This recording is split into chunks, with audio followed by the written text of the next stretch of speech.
మొదటి తెస్సలోనికీయుల పత్రిక 5వ అధ్యాయం వద్ద ముందు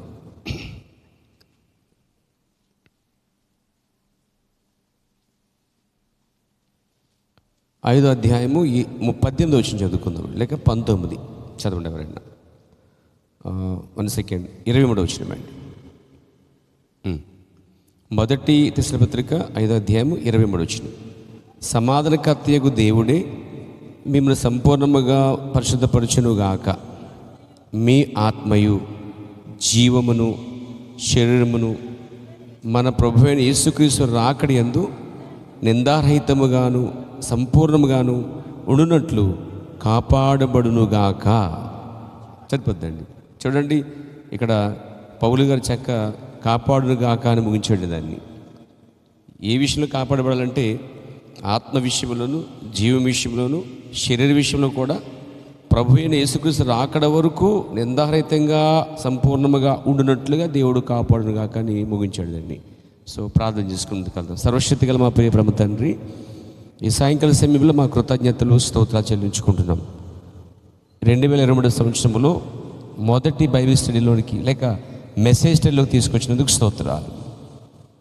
మాకు మేముగా రాలేదు కానీ ప్రభు, మీ ఆత్మ తొడుగు వచ్చింది మేము నమ్ముతున్నాం. ప్రభువా, నా తండ్రి ఆకర్షిస్తే కానీ ఎవరిని ఎద్దకు రాని చెప్పిన దేవుడు ప్రభువా, ఈరోజు ఈ రాత్రి మీరు ఆకర్షించారని నమ్ముతున్నాం తండ్రి. నిశ్చయంగా మీరు మాతో ఉండండి, సహాయం చేయండి. ఎక్కడిద్దరు ముగ్గురు నీ నామం బట్టి కూడి ప్రార్థిస్తారో అక్కడ ఉందని చెప్పా ప్రభువా. నీ మాట చెప్పున ఇక్కడ ఉన్నావని మేము నమ్ముచున్నాం. కుడి వైపున మీ దూత ఇక్కడ ఉందని మేము నమ్ముచున్నాం. అలాగూ మీ ప్రవక్త చెప్పాడు, అలాగూ బైబిల్లో రాయబడింది. మేము అలాగనే ప్రభుత్వాన్ని నమ్ముచున్నాము.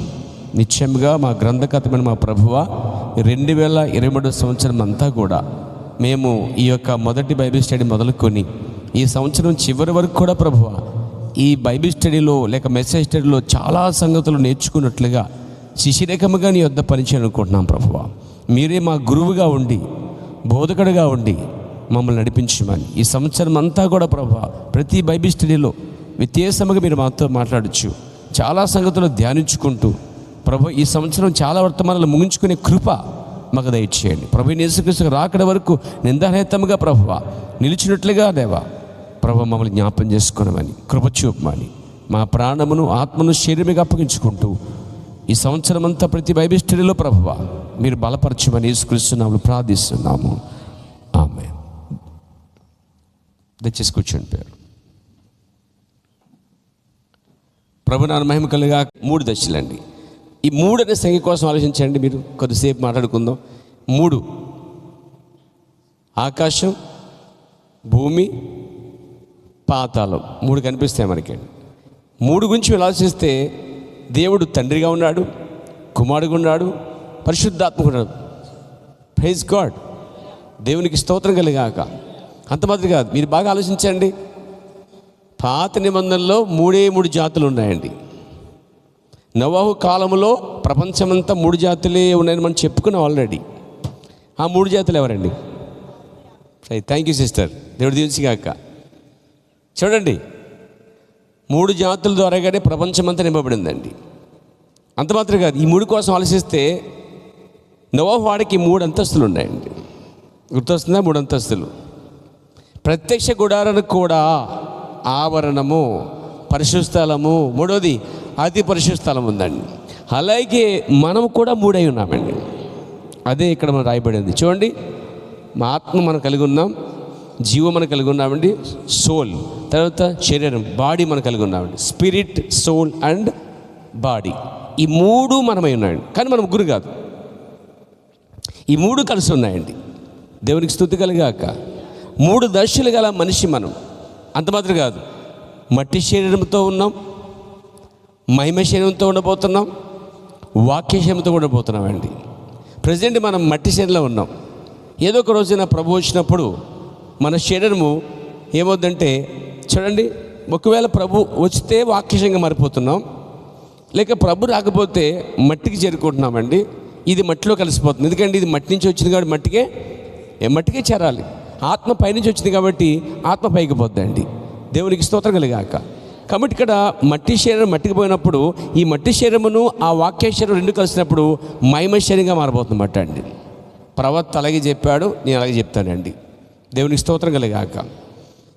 ఏదో ఒక రోజున ప్రభు రాకడ ఆలస్యమైతే మనం శరీరంలో పాతి పెట్టబడుతున్నప్పుడు మనం చనిపోవట్లేదండి. ఇది చనిపోతుంది, కానీ ఆత్మ చనిపోవట్లేదు, జీవం చనిపోవట్లేదు, శరీరం చనిపోతుందండి. కానీ ఈ శరీరానికి బదులు దేవుడు ఇంకో శరీరం సిద్ధపరిచాడండి. ఇది పురుగులు పట్టే శరీరము, కుళ్ళి శరీరము, దుర్వాసన శరీరం, ఇంకా చెప్పంటే వ్యాధులు గల గుడారము అన్నది దీన్ని. అందుకే ఈ గుడారం శిథిలమైపోయినను, ఈ శరీరం మనకు శిథిలమైపోయినను, మనకు ఒక శరీరము దేవుడు సిద్ధపరిచాడండి. ఎంతమంది నమ్ముతారు దాన్ని మీరు? ప్రభు నాన్న మహిమకులు గాక. చూడండి, చేత్తో కట్టబడిన నిత్య నివాసం మన కోసం ఉందని పౌలు గారు 2 కొరింథీయుల 5:5 చెప్తాడండి. అక్కడ ఒక గుడారం ఉంది, ఇక్కడ ఒక గుడారం ఉంది. ఈ గుడారము, ఈ గుడారం అనగా ఈ శరీరం, టెబర్నకల్ అంటే ఇదే.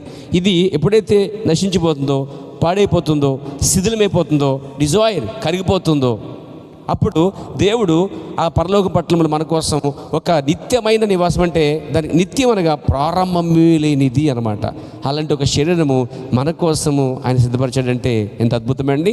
దాన్ని ఈ కాల ప్రవక్త ఏం చెప్పాడంటే అది థియోఫీనీ అన్నాడండి దాన్ని. So we have thiophene there. మనకొక వాక్యేశ్వరం అక్కడ దాచబడిందండి మనకి. ప్రవక్త అన్నాడు, ఈ మెల్కీషెదెకు ఎవరు? హూ ఇస్ ద మెల్కీషెదెక్ అని వర్తమాన ప్రవక్త అంటాడు. అయినా మీరు ఇక్కడ ఉన్నప్పుడట, మీరు ఇక్కడ ఉన్నప్పుడు, ఈ శరీరంలో ఉన్నప్పుడట మీరు వాక్యము థియోఫీల్ నుంచి ఉంటున్నారు చెప్తున్నాడండి ఆయన. మన వాక్యం థియోఫీల్ నుంచి ఉంటున్నామండి. ఎవరైతే తమ థియోఫీల్ నుంచి వాక్యం ఉంటున్నారో వారు నిజంగా చాలా ధన్యులండి. వారు వాక్యంతో పెనవేసుకుంటారన్నమాట. వాళ్ళు వాక్యంతో జన్మిస్తారు, వాళ్ళు వాక్యాన్ని వెంబడిస్తారు. వారు తప్పనిసరిగా దేవునితో చక్కని సంబంధం కలిగి ఉంటారు. తండ్రి చేత ఆకర్షించబడి క్రీస్తు వద్దకు వస్తారు. వారు వధువుగా చేర్చబడతారండి. మనం ఉదాహరణకు ఫోన్ చేసినప్పుడు మన ఫోన్ డైరెక్ట్గా రాదు, టవర్కి వెళ్తుంది, టవర్ నుంచి మనకు వస్తుంది, అప్పుడు హలో అంటామట. అదేవిధంగా మనకు వాయిస్ ఇప్పుడు చెప్తున్న వర్తమానం కూడా నేరుగా మీకు రాదంటాడు ప్రవక్త అన్నాడు. థియోఫీల్ నుంచి వెళ్ళటండి. ఇలా వెళ్ళి వాక్యము థియోఫీల్ నుంచి వాక్యం వినాలండి. అప్పుడు చెవిగలవాడు, ఆత్మ చెప్పిన వాడు చెవిగలవాడు. ఇప్పుడు థియోఫీల్ చెవులు పనిచేయాలి ముందండి. థియోఫీల్ స్పందిస్తే, థియోఫీల్ నుంచి వాక్యము స్పందించబడితే ఆ వ్యక్తి రక్షించబడతాడు. థియోఫీల్ నుంచి సౌండ్ రాకపోతే, టవర్కి కాలు వెళ్ళకపోతే మనకు మాటలు రావు, మాటలు వినబడవండి. అంటే అక్కడ కాంటాక్ట్ ఉండదన్నమాట. కాబట్టి ఇక్కడ మనం చూస్తున్నాం, ఈ శరీరము మనకు శిథిలమైపోయినా సరే దేవుడి కోసం సిద్ధపరిచాడండి. ప్రభు నామమున మహిమ కలుగాక. మన జీవం యేసుక్రీస్తు దాచబడిందండి. ఈ ఆత్మ క్రీస్తు యేసు చేత కడగబడిందండి. దేవునికి స్తుతి కలుగాక. కాబట్టి 3 దశలండి. అలాగే ఇంకా మనం ఆలోచిస్తే 3 దశల కోసం ఆలోచిస్తే, ఒక మొక్క వేయడానికి అంటే ముందు ఒక విత్తనం నాటిన తర్వాత 3 దినాల తర్వాత పైకి వస్తుందండి. ప్రకృతిలో ఉందండి.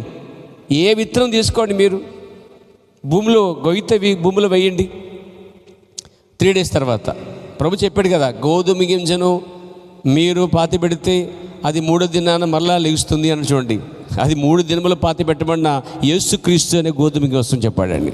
ఆయన కూడా 3 దినములు ఆ సమాధిలో ఉన్నాడండి. యోనా 3 దినములు అక్కడ ఈ యొక్క చేప గర్భంలో ఉన్నాడండి. చూడండి, ఈ 3 అనే సంఖ్య కోసం ఆలోచిస్తే అబ్రహాం కూడా ఒక మాట చెప్తాడు. మేము అబ్రహాం అంటే తన కుమారుని తీసుకుని 3 దినమంత దూరం వెళ్ళాడంట అండి. 8 దినములు. ఎంత అద్భుతంగా ఉందండి. దేనికి స్తోత్రం కలుగాక. ఇంకా ఏం చెప్పాలంటే, మరి అక్కడ ఇశ్రాయేలు ప్రజలు కూడా ఐగుప్తుల నుంచి కనాను రావడానికి 3 days సరిపోద్దట. చదివారు ఎప్పుడన్నా? ఓన్లీ 3 days, 3 దినమంత ప్రయాణం అండి అది.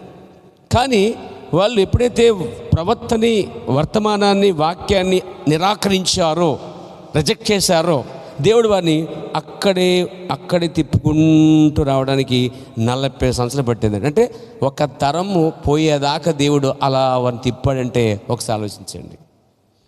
ఒక తరం పోయేదాకా దేవుడు వెయిటింగ్ చేశాడు. కారణం ఏంటంటే తన ప్రవక్తని, వర్తమానాన్ని నిరాకరించినందుకు. అంటే ఎవరిని? మోషే తీసుకొచ్చిన వర్తమానాన్ని వారు ఎప్పుడైతే నిరాకరించారో, ఎక్కడ నిరాకరించారండి వాళ్ళు? ఆలోచించండి. మోషే వాళ్ళు పంపించాడు అక్కడికి, కనానికి. కనాన్ నుంచి తిరిగి వచ్చినప్పుడు 11 గోత్రాలు, ఇంచుమించుగా 10 గోత్రాలు వాళ్ళు ఏం చేస్తారు? నిరాకరించారు. ఆ 10 గోత్రాల ప్రజలు చనిపోయేదాకా ఒక తరం 40 సంవత్సరాలు. ఆ 40 సంవత్సరాలు కావాలని దేవుడు 3 దినాలంత దూరమైన దాన్ని ఎందుకు అంత దూరంగా చేశాడంటే అక్కడికి వెళ్ళకుండా ఉండడానికి దేవుడు వారిని తిప్పి వాళ్ళు ఆ తరం వారు చనిపోయేదాకా దేవుడు వెయిటింగ్ చేసాడండి. దేనికోసం వెయిట్ చేశాడు దేవుడు అండి? రమ్యమైన దేశమున వారు నిరాకరించడమే గాక చెడ్డ సమాచారం చెప్పినందుకు ఆ తరం వారి దేవుడు అరణ్యంలో వదిలేశాడంటే దేవుడు ఎంత పర్ఫెక్ట్ చూడండి పేరు ఆయన, ఎంత perfect. Hour God perfect God. ఆయన ఏదైనా తోటలో ఆదాము తినొద్దని చెప్పిందని తిన్నందుకు సొంత కుమారుని కూడా దేవుడు ఏం చేశాడంటే అసలు గేట్ వేసి గెట్ అవుట్ అన్నాడండి. ఆయన కట్టుగజలు నిలబెట్టి నువ్వు బయటికి పోనాడండి. సరే ఎంత పర్ఫెక్ట్గా చూడండి ఆయన. అలాంటి రాజీ పడినవాడు దేవుడు. అంటే అంటాడు ఆయన చూస్తే కరెక్ట్గా చూస్తాడంటే ఎవరినైనా చూస్తాడు. నన్నైనా సరే, ప్రవక్త బ్రహ్మనైనా సరే, అపోస్తలులైనా సరే, ఇప్పటిదాకా వచ్చిన సేవకులైనా సరే, సువార్తికులైనా సరే, ఎవరు ఎలా వెళ్ళిపోయిన దేవుడు తక్కువ లేసి చూసేటప్పుడు మాత్రము రాజీ పండవాడు. రాజునైనా రాజునైనా ఎవరైనా సరే ఆయన కరెక్ట్గా చూసుకోవడమంటండి. అందుకే మనము లోకము నచ్చినట్టుగా మనం ఉండడానికి ప్రయత్నించొద్దండి. ఎవరికో నచ్చడానికి మాత్రం మనం ఎవరు బచ్చేయొద్దు. మనమేమిటో మనకు దేవునికి ఉన్నట్టు రిలేషన్స్ అది మాత్రము మనం కాపాడుకునే బాధ్యత మనకు ఉంది. దాన్నే ప్రవర్తనడు దేవునితో కలిసి ఆలోచించుట, కాన్ఫిడెన్స్ విత్ గాడ్, దేవునితో కలిసి ఆలోచించుట అనేది వ్యక్తిగత అనుభవం అంట. ఎక్స్పీరియన్స్ అంటే పర్సనల్ ఎక్స్పీరియన్స్ అనమాట, వ్యక్తిగత అనుభవం అంటాడు ప్రవర్తన. ప్రభువున మహిమ కలుగాక, స్తుతి కలుగుగాక. కాబట్టి మనం 3 శరీరము కలిగి ఉన్నాం. మట్టి శరీరము, మహిమ శరీరము, వాక్య శరీరము. అలాగే ఆకాశం, పరలోకమును, పాతాళమును మరియు భూమి కనుక కనిపిస్తుందండి. దేవునికి స్తుతి కలుగుగాక. ఇంకొక విషయం కూడా మీకు చెప్పాలి. Glory to God. మొదలు చూద్దామండి. మనిషి 3 దశలో ఉన్నాడు: ఆత్మ, జీవము, శరీరము. ప్రవక్త అంటాడు శరీరము, రక్తము, ఆత్మ ఉంటే మనిషి. శరీరము, రక్తము, ఆత్మ ఉంటే మనిషి అట. అదే శరీరం, రక్తం ఉంటే ఆత్మ లేకపోతే జంతువు అట. నిజంగా ఇప్పుడు రక్తము, మాంసము ఉంది, ఎముకలు ఉన్నాయి శరీరం, అది జంతువులకి, కానీ ఆత్మ లేదు. ఏ జంతువుకి ఆత్మ లేదండి. హిందూ శాస్త్రం ప్రకారం అయితే వాళ్ళు ఏమనుకుంటారంటే ప్రతి జంతువులో ఆత్మ ఉంది. ఇంకా చెప్పాలంటే కుక్కల పోయిన జన్మలో మనిషిలాగా ఇప్పుడు కుక్కల పుట్టాడు అనుకుంటారు. మన కుక్కల్లాగా పందుల్లాగా లేమండి. మన జన్మ కుక్కలు పందులు కాదండి. కుక్కలు పందులు భూమి నుంచి వచ్చాయి, కానీ మీ ఆత్మ పైనుంచి వచ్చిందండి. ఈ శరీరం మాత్రమే భూ సంబంధమైంది. ఇంకో మాట చెప్పాలంటే జంతువు దానికి చెందింది అన్నాడు ఈ శరీరం ప్రవక్త కూడా ఒక సందర్భంలో. దేవునికి స్తోత్రం కలుగాక. అందుకే అప్పుడప్పుడు క్రూరమైన స్వభావం కనిపిస్తుంది మనిషిలో.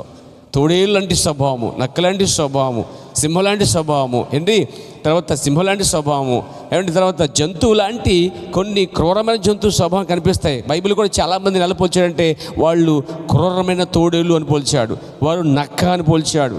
తర్వాత వారు ఎలాంటి వారు అంటే వారు చిరుతపులు లాంటి వారు అంటాడు. చోట రకరకాల పోల్చాడు దాని పేరు. వారు సర్పం లాంటి వారు అని పోల్చాడండి. అంటే చూసారా, కొన్ని సందర్భాలు మనిషిగా ఉండకుండా మనిషి జంతు రూపం ఎత్తే సందర్భాలు కొన్ని వస్తాయన్నమాట. కానీ దేవుడు మన జంతు రూపంలో అంటే జంతువుగా చేయలేదు, కానీ దేవుని స్వరూపంలో చేసాడండి మనల్ని. అందుకు దేవునికి మహిమ కలుగాక. నన్ను దేవుడు జంతు రూపంగా చేయకుండా దేవుని స్వరూపం చేసినందుకు దేవునికి వందనాలు మనం చెప్పాలి పోయారా. కాబట్టి రక్తము, శరీరం, ఆత్మ ఉంటే మనిషి. శరీరం, రక్తం ఉంటే ఆత్మ లేకపోతే జంతువు. శరీరము, రక్తం లేకపోతే దెయ్యం అన్నాడండి. దెయ్యానికి రక్తం ఉండదు, శరీరం కూడా ఉండదు. కాబట్టి ఆ దెయ్యం మీన్స్ ఆత్మ అన్నమాట. ఆ ఆత్మ మీన్స్ అంటే దేవుడు కూడా ఆత్మయ్య ఉన్నాడు. దేవునితో ఇవ్వబడిన వేరైన స్పిరిట్ లూసిఫర్. మన ఎవరో కానీ నాకు పెట్టారండి, పాస్ట్ లూసిఫర్ అంట పేరు. ఆ పేరే తప్ప ఇంకేం పేరు దొరకలేదు అని అనిపించింది నాకు. ఎవరో వాట్సాప్ పెట్టారు నాకు, పాస్టర్ లూసిఫర్. ఫస్ట్ టైం వినండి ఆ మాట. పాస్టర్ కైన్ కూడా పెట్టుకోవచ్చు కొంతమంది, పాస్టర్ ఆకాన్. అంటే వీళ్ళకి అసలే సాధారణంగా చాలా సంగతులు తెలియని సందర్భాలు కొంతమంది ఇస్కరియోతు యోధ పెట్టుకుంటారండి. అంటే పేరులో ఏ ఆత్మ ఉందో మన ప్రవక్త చెప్పినట్లు ఆ ఆత్మ ఖచ్చితంగా అతను అభిషేకిస్తుందండి ఎవరైనా సరే. దేవునికి స్తోత్రం కలిగాక. కాబట్టి మనం చూస్తున్నాం పేద ఇక అంటాడైనా రక్తము శరీరము లేకపోతే దెయ్యం అంటాడు. దెయ్యానికి శరీరం లేదు కాబట్టి ఎవరి శరీరమైనా ఆడుకుంటుందండి. ఎవరి శరీరం ఆడుకుంటుందో చెప్పమంటారా? వాక్యాన్ని అతిక్రమించిన వారినే వాడు వశపరుచుకుంటాడని బైబిల్ చెప్తుందండి. సాతానుడు లేక లూసిఫర్ లేకపోతే అపవాది అనేవాడు ఆత్మయునుడు కాబట్టి వాడికి ఒక శరీరం కావాలి కాబట్టి ఏదైనా తోటలో ఓ సర్పం అనే ఓ జంతు శరీరంని లోనికి ప్రవేశించాడండి. వాడు ఎప్పుడైతే ఆ యొక్క జంతువులో దూరుతున్నాడు, మనుషులో దూరుతున్నాడు, చెప్పాలంటే చెడిపోయిన జంతువులోను చెడిపోయిన మనిషిలోను వాడు నివాసం చేస్తాడు. దేవుడైతే మారు మనసు పొంది తిరిగి జన్మించిన పరిశుద్ధపరచబడిన కడగబడిన దేహంలో దేవుడు నివసిస్తున్నాడండి. ఇప్పుడు మనం కోరుకోవాల్సింది ఏంటంటే కడగబడిన దేహంలోనికి దేవుడు దిగి రావడం కోరుకోవాలి మనమండి. దేవునికి స్తుతి కలుగునుగాక. కాబట్టి వాడు ఆత్మ కాబట్టి వాడు బాధిస్తాడు, వాడు శరీరంలోకి వచ్చి బాధిస్తాడు, ప్రవతాడు, క్యాన్సర్ ఏమండి, లేకపోతే కొన్ని వ్యాధులు, కొన్ని రుకమతులు, ఇవన్నీ సాతానే ఆత్మరూపంగా ఉండి శరీరంలో పనిచేస్తాడు అన్నాడు ప్రవక్త అండి. ఈ శరీరంలో ఉన్న ప్రతి వ్యాధి ఏదైతే ఉందో ప్రతి వ్యాధి వాడికి సంబంధించిందండి. దేవునికి స్తోత్రం కలుగాక. కాబట్టి శరీరము ఎంత బలహీనంగా ఉన్నాను ఏమండి, సాతాను దెయ్యం కాబట్టి కొన్నిసార్లు శరీరాన్ని ఎలాంటి శరీరం వాడుకుంటాడంటే ఎవరు నీతి వాక్యం తప్పుతారో ఆ వాక్యాన్ని గీత దాటొస్తారో వారిని వాడు వశపరుచుకొని వారిలో వాడు నివాసం చేసేటికి 100% అవకాశాలు ఉన్నాయి. చూడండి, ఏదైనా తోటలా గీత ఆమె దాటింది, బయటకు వచ్చి వాక్యపు గీత దాటింది, వాడు వశపరుచుకున్నాడు. ఈరోజు అపోస్తల బోధ దాటి బయటకు వస్తే వాడు వశపరుచుకుంటాడు. ఈరోజు వర్తమానం అనే ఆ గీతలోంచి మనంతటి మనం బయటకు వచ్చేస్తే వాడు ఖచ్చితంగా వశపరుచుకుని బలంగా వాడుకుంటాడండి. ఇప్పుడు మన చేతిలోనే ఉంది, మన చేతిలోనే ఉంది అంతా కూడా. దేవునికి స్తోత్రం కలిగాక. కాబట్టి వాడు ఆత్మ కాబట్టి ఏం చేస్తున్నాడు, కొందరిని అభిషేకిస్తాడు వాడండి. వాడు అభిషేకిస్తున్నాడు. ఈరోజు ప్రవర్తన ఏంటంటే అంత్యకాలం మంది అభిషేక్తులు ప్రవర్తన అన్నాడు. వాడు ఆ ఆత్మలు చనిపోలేదట అండి, ఆత్మలు బతికే ఉన్నాయి. శాస్త్రులు, పరిసయ్యులు, సద్దూకీయులు చనిపోయారు కానీ వారి ఆత్మలు మాత్రం జీవిస్తున్నాయి. ఇస్కరియోతు యోధా చనిపోయాడు కానీ అతను పట్టిన ఆత్మ మాత్రము ఇంకా బతికే ఉందంటనమాట. కాబట్టి ఫరో ఆత్మ ఇంకే బతికే ఉంది, హెరోదు ఆత్మ ఇంకే బతికే ఉంది, శాస్త్రుల పరిసయ్యులు ఆత్మలు ఇంకా బతికే ఉన్నాయి.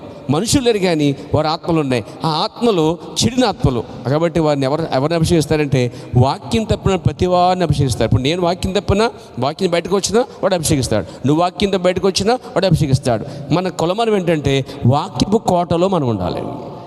అప్పుడు ఆత్మ, ప్రాణము, శరీరము సేఫ్ అనమాట అండి. దేవునికి స్తోత్రం కలిగాక. కాబట్టి మనిషి 3 దశలండి. ఆత్మలో ఉన్నాడు, ఈ ఆత్మ ఆయన ఇచ్చింది. నరుడి ఆత్మ యెహోవా పెట్టిన దీపం అన్నాడండి. ఆయన పెట్టిన దీపం అంటే ఇది, ఆయన పెట్టిన భిక్షం అని చెప్పచ్చు మనం. ప్రభు నన్ను మహిమకులుగాక. కాబట్టి ఈ ఆత్మను దీపము అన్నాడు కాబట్టి దీపం ఆరిపోకుండా చూసుకోవాలి. దీపం అనగా ఆత్మ కాబట్టి దీపం వెలగాలంటే నూనె ఎంత ప్రాముఖ్యమో ఈ ఆత్మకి దేవుని ఆత్మ కూడా అంతే ప్రాముఖ్యమై ఉన్నదండి. ఈ ఆత్మతో దేవుని ఆత్మను కలుపుకుంటే మనిషి దేవుని దృష్టిలో వెలుగున జ్యోతిగా ఉంటాడన్నమాట అండి. నరుని ఆత్మ యెహోవా పెట్టిన దీపం సాధారణంగా ఎలగడానికి ఏం కావాలంటే మెటీరియల్ నూనె కావాలన్నమాట అండి. ఆ దీపం నూనె ఉండాలంటే నూనె నిలబడటానికి ఒక పరిధిమి లేకపోతే ఒకలాంటి ఏదన్నా పాత్ర కావాలన్నమాట. ఆ పాత్ర ఈ శరీరం అండి. ఈ శరీరంలో ఏమండి ఆత్మ నివసించడానికి దీపంగా పెట్టాడు. ఈ దీపం వెలగడానికి నూనె, పరిశుద్ధాత్మ చాలా చాలా అవసరమండి. కాబట్టి దేవుడు ఆత్మ గనుక మనం ఆత్మయ్యి ఉన్న మన ఆత్మ ఆయన ఆత్మ కలిసినప్పుడు ఒక నిజమైన ఆరాధన జరిగిద్దండి. ఈ ఆత్మ వెలిగించేదే ఆ ఆత్మ అండి. చాలామంది పాత నిబంధనలు చూడండి, పరిశుద్ధాత్మ దేవుని ఆత్మ దిగి వచ్చినప్పుడు వారు మండుతుండేవారు. కొత్త నిబంధనలో ఆ పెంతెకొస్తు పండుగ దినమున ఆ యొక్క దీపాలు వెలిగించడానికి పన్నించి నూనె దిగొచ్చి వాళ్ళు అభిషేకించిందండి వాడిని. కాబట్టి ఈ పాత నిబంధనలో అంటాడు ఆ యొక్క బలిపీఠం దగ్గరంట దీపం అంట ఆరిపోకుండా చూసుకోవాలంటాడండి. దానికోసం ఒలివ నూనెలు పోస్తూ ఉంటారండి. అలాగే 7 దీపాలు కనిపిస్తాయి మనకి. 7 దీపాలు కూడా పాత నిబంధనలో మందిరంలో 7 దీపస్తంభాలు స్టాండ్ ఉంటాయి. 7 దీపస్తంభం ఉంటుంది. ఆ దీపస్తంభం మీద అంటే దీపాలు ఉంటాయి, మరి నూనె ఉంటుంది. ఈ నూనె ఒలివ మొక్కలు వచ్చిన నూనె వాటి పోస్తూ ఉంటారు. యాజకులు ప్రతిసారి పాత నిబంధనలు వెళ్ళటం, నూనె పోయటమే, నిత్యము నూనె పోయటమే. ఎందుకంటే ఆ బలిపీఠం దగ్గర ఆ దీపకాంతి ఎప్పుడూ చల్లరిపోకూడదు. కాబట్టి మన ఆత్మకి దేవుని ఆత్మయే జీవమై ఉందండి. మన ఆత్మ వెలిగించబడాలన్నా పరిశుద్ధాత్మ నూనె కావాలి. మన ఆత్మ పోషించబడాలన్నా ఏమండి వాక్యము కావాలి. ఇప్పుడు పరిశుద్ధాత్మని నూనె అవసరమే, దేవుని వాక్యం కూడా ఆహారముగా మనకు అవసరమే అండి. కాబట్టి ఆత్మకి చాలా ప్రాముఖ్యమైనది. చూడండి, ఈ ఆత్మ యెహోవా పెట్టిన దీపం, దీన్ని మనం కాపాడుకోవాలి. ఈ ఆత్మ అంటే అండి ఈ లోక మాలిన్యత అంటించుకోకుండా మనం జాగ్రత్త పడాలండి. ఈ ఆత్మలో కపటం లేనివాడు ధన్యుడు అని కూడా మనకి బైబిల్ చెప్తుంది. 32 అధ్యాయం చెప్తే కీర్తన గ్రంథంలో చదవట్లేదు. ఆత్మ కపటం లేనివాడు ధన్యుడు. మన ఆత్మలో కపటం లేనివాడు. బైబిల్లో కొత్త నిబంధనలో యేసుప్రభువు చెప్తాడు, ఇతడు కపటం లేనివాడని ఎవరికో చెప్తాడండి, నతనేలు కోసం చెప్తాడండి. ఆత్మలో కపటం లేనివాడు నతనయేలు. దేవునికి స్తోత్రం కలుగాక. పిలిపి వెళ్ళి నతనేలు తీసుకొచ్చినప్పుడు నతనయేలు వస్తున్నప్పుడు యేసుప్రభువు చెప్తాడు, ఇతడు కపటం లేనివాడు అని చెప్తాడు అన్నమాట అండి. కాబట్టి మన ఆత్మలో కపటం ఉండకూడదండి. దేవునికి స్తోత్రం కలుగాక. ఈ ఆత్మ కోసం మనం చూస్తుంటే మత్తయి సువార్త 5వ అధ్యాయంలో ఒక మాట రాయబడ్డది మనకి, ప్రభువు నామమున మహిమ కలుగాక. 5వ అధ్యాయంలో ప్రైజ్ గాడ్.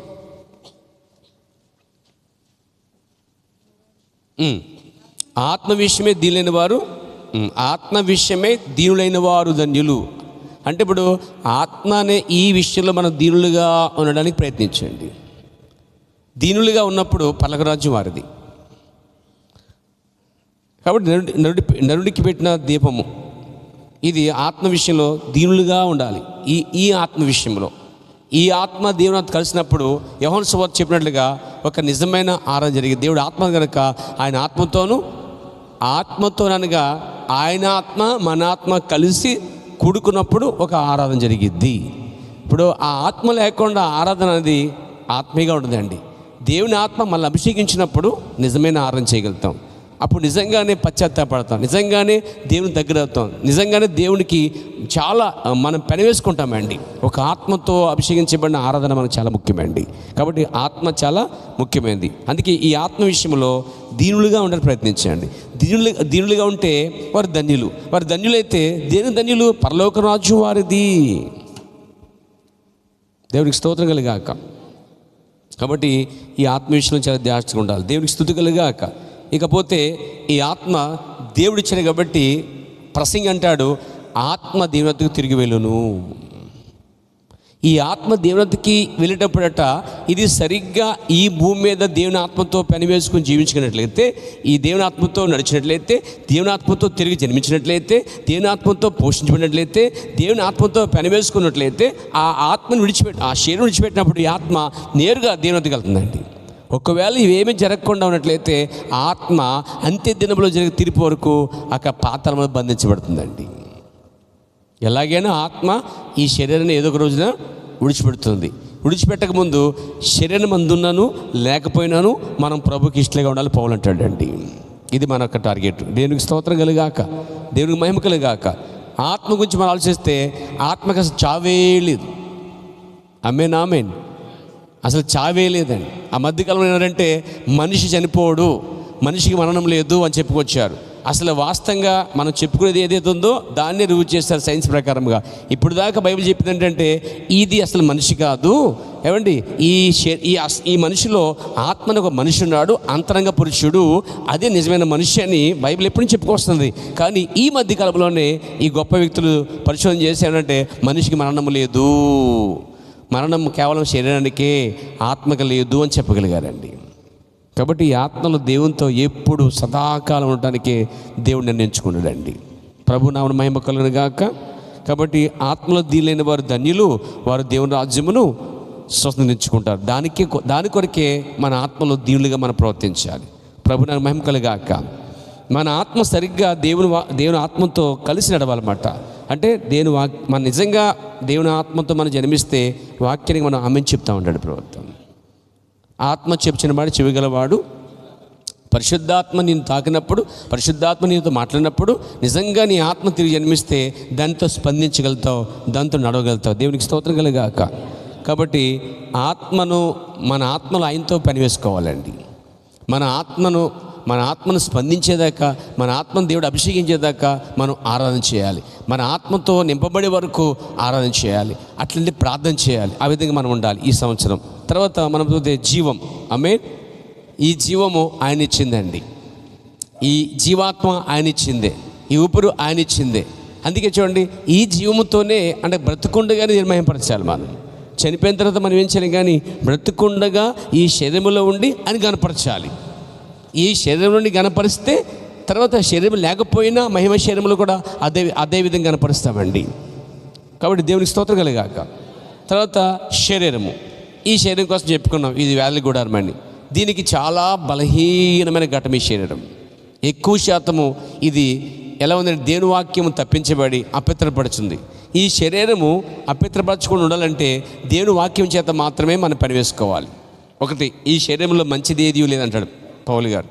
ఇందులో మంచిదేది లేదు. అలాగని దీన్ని తీసేయని ఉద్దేశం కాదు, కానీ దీంట్లో మేము ములుగుచున్నాము. ఒక రోజున ఈ శరీరములోనికి ఆ పైనుంచి వచ్చే ఆ నివాసం ధరించినప్పుడు మర్త్యం అనేది అమర్త్యం ధరిస్తుంది అని చెప్తాడండి. దేవునికి స్తోత్రం కలుగాక. కాబట్టి ఒక దినమున ఈ శరీరము ప్రభు వచ్చే సమయాన్ని నిలబడి ఉంటే ఈ శరీరాన్ని ఆ నివాసం వచ్చి మింగేస్తుందండి. ఇది కనబడదు. ఇక ఒకవేళ ఆ ప్రభు రాకలసమైతే ఈ శరీరము మట్టికి పోద్ది. తిరిగి ఈ మట్టితో మనం రాము, కానీ మంచి మహిమ శరీరంతో మనం తిరిగి వస్తాం బయటికి అండి. తర్వాత నెక్స్ట్ 3 దశలు అండి. మట్టి శరీరము, వాక్య శరీరము, మహిమ శరీరం అండి. చూడండి, మట్టి శరీరంలో మనం ఉన్నాం, బలహీనంగా ఉండి ఈ మట్టి శరీరంలో ఉండే దేవుని కలిగి ఉంటాం. మట్టి శరీరంలో ఉండే ప్రవర్తన వర్తమానం స్వీకరించటం, మట్టి శరీరంలో ఉండే తిరిగి జన్మించటం, మట్టి శరీరంలో ఉండే స్వస్థపరచబడటం, మట్టి శరీరంలో ఉండే పాపక్షమణ పొందటం, మట్టి శరీరంలో ఉండే మహిమ పొందే వరకు నిలబడటం, మట్టికి చేరే వరకు దేవుని కలిగి ఉండటం అండి. తర్వాత వాక్య శరీరం, అది థియోఫనీ మనం చెప్పుకున్నాం. తర్వాత మహిమ శరీరం, పునరుద్ధానమందు పరిశుద్ధులు లేవబడినప్పుడు అప్పుడు వారు మహిమ శరీరంతో ఉన్నారండి. దేవునికి స్తోత్రం కలుగాక. నోవహు వాడి గురించి మనం చెప్పుకున్నాం. చూడండి, 3 దశలు అండి. ప్రభునామ మహిమ కలుగాక. ఈ 3 దశలు చూస్తుంటే ప్రవర్తన 3 అంతస్తులు అంటే మారు మనసు, బాప్తిస్మము, పరిశుద్ధాత్మ సూచన అంటున్నాడండి. తర్వాత 3 జాతులు గల మనం చూసాం, ద 3 నేషన్స్ ఆఫ్ పీపుల్. ఆ 3 జాతులు మనం చెప్పుకున్నాం, హాము, షేము, ఎఫేతు. వాళ్ళే యూదులు, అన్యులు, సమరీయులు అని చెప్పబడ్డారు. మనము యూదులు కాదు, మనం సమరీయులు కాదు, మనం అన్యులలోంచి వచ్చిన వారమే అండి. దేవునికి స్తోత్రం కలుగాక. చెప్పాలంటే కులాలన్నీ ఎక్కడొచ్చాయంటే అన్యులు అనేది ఒక కులం టోటల్గా. మళ్ళీ అందులో మనం పెట్టుకున్న కులాలు ఎక్కువైపోయినాయి, మనకి విభజించిన కులాలు ఎక్కువైపోయినాయండి. దేవుడు కులాలకి అతీతుడిగా ఉన్నాడు. ఎందుకంటే ఆయన కులం అంటూ లేదు. మనకు కూడా కులం అనేది ఉండకూడదు. మేము మీది అని మనం చెప్పుకోక్కర్లేదు, పరిచయం చేసుకోక్కర్లేదు. అవి ఉన్నా లేకపోయినా మనం మాత్రము యేసుక్రీస్తు అనే కులం చెందిన వారమండి. దేవునికి స్తోత్రం కలుగాక. తర్వాత దేవుని పిల్లలు 3 దశలు గుండా వెళ్ళారండి. ఇశ్రాయేల్ ప్రజలు ఐగుప్తు దశ, అరణ్య దశ, కానాను దశ. అంటే ఐగుప్తు దశ అనేది ఐగుప్తులో ఉన్నప్పుడంట వారికి అసలే బైబిలే లేదండి. అంటే ధర్మశాస్త్రము లేదు. ఆది కాండము, నిర్గమకాండము, లేవీకాండము, సంఖ్యాకాండము, ద్వితోపదేశ కాండము, ఈ పంచకాండములో మరియు పంచకాండములో గుడ్డు వంటిది 10 ఆజ్ఞలండి. ఇది ధర్మశాస్త్రం. ఈ 5 కాండాలు అరణ్యమందు హోరేబు కొండ మీద ఉన్నప్పుడు దేవుడు మోషేకి ఇచ్చాడండి. కానీ ఈ అసలు పంచకాండ లేనప్పుడే దేవుని వాక్యం మోషేలో ఉందండి. అర్థమైంది మీకు? అసలు బైబిల్ పాత నిబంధన 5 కాండాలు లేకుండానే మోషే 5 కాండాలు లోపల కలిగిన వాడే ఉండి, ఏమండి ఆయనే లోపల ధర్మశాస్త్రంగా ఉండి, ఆయనే వాక్యము నింపబడిన వాడు ఉండి, దేవుడిని యెహోవా అతను నివసిస్తాడు కాబట్టి, అతని నోట వాక్యం ఉంది కాబట్టి అతను వెళ్ళి ఆ వాక్యాన్ని ప్రకటించాడు. ఇశ్రాయేలు ప్రజలు ఐగుప్తులో ఉన్నప్పుడు అంట వారికి ధర్మశాస్త్రం కానీ, బైబిల్ కానీ, ఆజ్ఞలు కానీ, వాక్యము కానీ, లేకపోతే ఆరాధనలు కానీ, బలులు కానీ, అర్పణలు కానీ ఏమీ లేవండి. అసలు ఏ ఆధారం లేకుండా ఒక ప్రవర్తనని ఎలా స్వీకరిస్తారండి వాడు? ఈరోజు అన్ని ఆధారాలు ఉన్నా కానీ ప్రవర్తన స్వీకరించలేని గుడ్డి జనం మన చుట్టూ ఉంటారండి. ఈ కాలంలో ప్రవర్తన ఉన్నాడంటే ఆలోచించేవారు అన్నమాట. మా పాస్టర్ గారిని అడిగి చెప్తానండి, బాప్తిజం పొందమంటే కళ్ళ ముందే వేసుకుని బాప్తిజం అంటే నేను కొంచెం తెలుసుకోవాలండి, నాకు ఇంకా అర్థం కాలేదండి, ఇంకా ఇద్దరు అడుగుతానండి అంటారండి. కానీ ఆ రోజు మోషే ఎటువంటి ఆధారము, ఎటువంటి రిఫరెన్స్ లేకుండా, ఎటువంటి బుక్ లేకుండా, ఎటువంటి బైబిల్ తెరిచి ఎలా ఉంది అనకుండా ఆయన వెళ్ళి వారికి చెప్పడం, ఒకసారి ఆలోచించండి, ఇమేజినేషన్కి వెళ్ళండి పిల్లలు. అది ఎంత గొప్ప అంటే, జగత్తు పునాదులు నిర్మించబడిన వారు మాత్రమే, తండ్రి చేత ఆకర్షించబడిన వారు మాత్రమే మోషే వద్దకు వచ్చిన వారు చెప్పుకోవాలండి. అసలు వారికి ధర్మశాస్త్రమే లేదు, కానీ వారు పాపంలో ఉన్నారు, లోకంలో ఉన్నారు. అప్పుడు దేవుడు ప్రవక్త ద్వారా ఒక వాక్యాన్ని పంపించాడండి. జస్ట్ వారు ఏం చేస్తారు, మోషే చెప్పిన మాటలు విని లోబడి ఏమండి వారు వచ్చేసరిపోయారా అంటే దేవుడు మోషేకి 3 సూచనలు ఇచ్చాడు. మనం చూస్తున్నాం వల్ల, ఒకటి చెయ్యి విషయంలో, రెండోది కర్ర విషయంలో, కర్ర చెయ్య, తర్వాత మనం చూస్తున్నాం నీరు రక్తంగా మార్చడం. ఈ 3 సూచనలు ఇచ్చాడు. ఈ 3 సూచనల ద్వారా వారు బయటకు వచ్చారు. ఆమేన్, ఆమేన్. దేవుని యొక్క ప్రవర్తనని రుజువు చేశాడు, ప్రవర్త మాటని రుజువు చేశాడు. అప్పుడు వారు నమ్మడానికి అవకాశం ఉంది. చెప్పాలంటే ముందే నిర్ణయించబడ్డారు కాబట్టి వారు నమ్మారు అని చెప్పాలి. ప్రభు నామమునకు మహిమ కలుగాక.